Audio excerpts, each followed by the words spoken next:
ગઈ તારીખ 12 મઈ 2026ના રોજ વાઘોડિયા પોલીસ સ્ટેશનની અંદર એક લૂંટનો બનાવ બન્યો હતો, જેની અંદર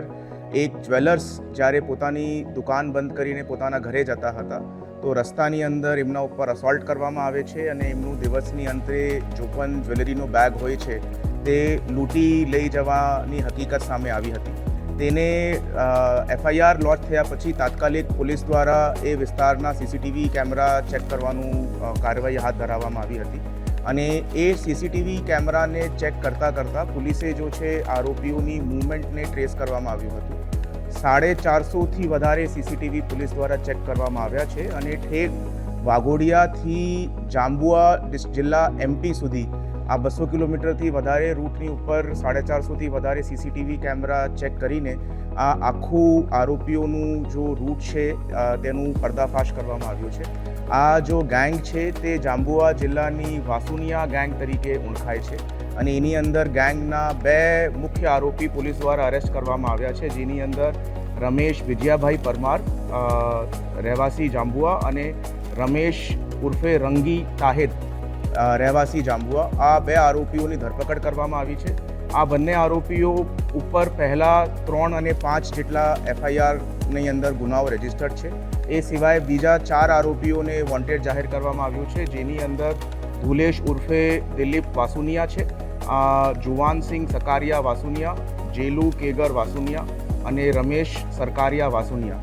આ તમામ ગેંગના સભ્યો ઉપર મહારાષ્ટ્ર, ગુજરાત અને MPની અંદર લૂંટ, ધાડ, આર્મ્સ એક્ટ જેવા ગંભીર ગુનાઓ નોંધાયેલા છે અને એક અક્યુઝ ઉપર મહારાષ્ટ્રની અંદર મકોકાનું ગુનો પણ રજીસ્ટર કરવામાં આવ્યો છે, Maharashtra control of organise crime act, અને એક અક્યુઝ જો છે તે 13 વર્ષની સજા કાપીને જેલમાંથી બહાર આવ્યો છે.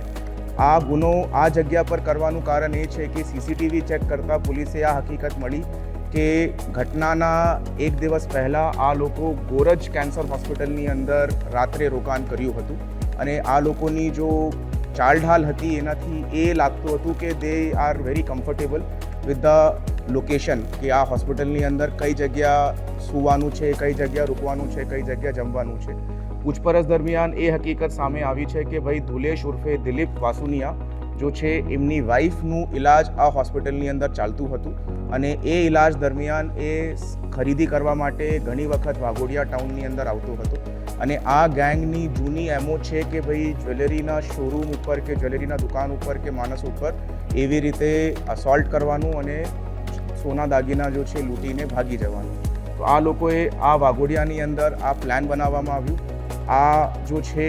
11 તારીખે આ વસ્તુનો અટેમ્પ્ટ કરવામાં આવ્યું હતું, બટ જે તે દિવસે આ લોકો સફળ નહીં રહ્યા. પછી 12 તારીખે ફરીથી આ ઘટનાને અંજામ આપવામાં આવ્યું હતું. આમાં જો આરોપી છે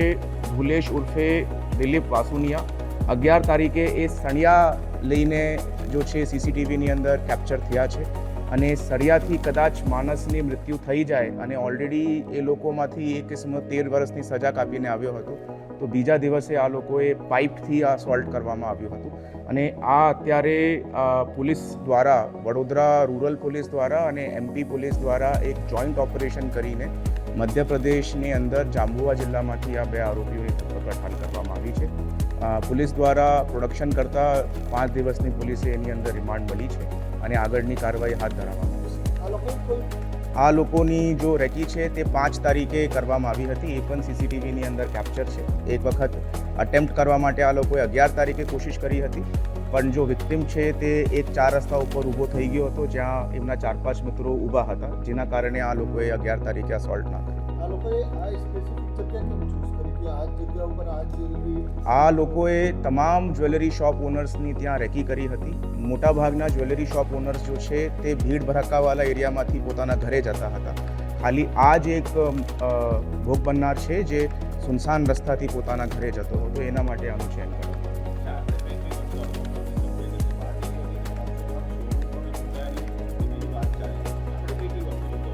હાલ પૂરતું જો રિકવરી છે એ પોલીસ દ્વારા અત્યારે રિમાન્ડની અંદર રિકવરી કરવામાં આવશે